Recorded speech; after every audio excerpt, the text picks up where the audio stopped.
বাংলাদেশ জাতীয়তাবাদী দল বিএনপি রাষ্ট্র কাঠামো মেরামত ৩১ দফা তারেক রহমানের দাওয়াত নিয়ে রাজশাহী মহানগর অধীনস্থিত বোয়ালিয়া থানা পশ্চিমের ২২ নং ওয়ার্ডে সহযোগিতায় ১২ নং ওয়ার্ড বিএনপির ৩১ দফা লিফলেট বিতরণ জনসাধারণের মাঝে।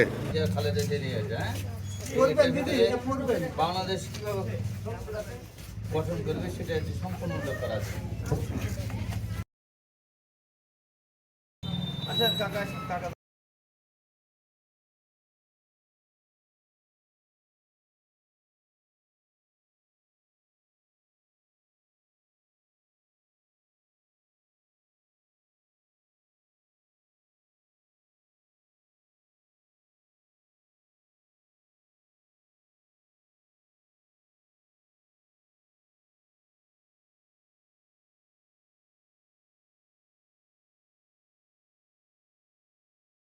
একটু পরে দেখবেন সামনের দিন বিএনপি কীভাবে রাষ্ট্রটা আমাদের বাংলাদেশটা কীভাবে চালাতে যাচ্ছে।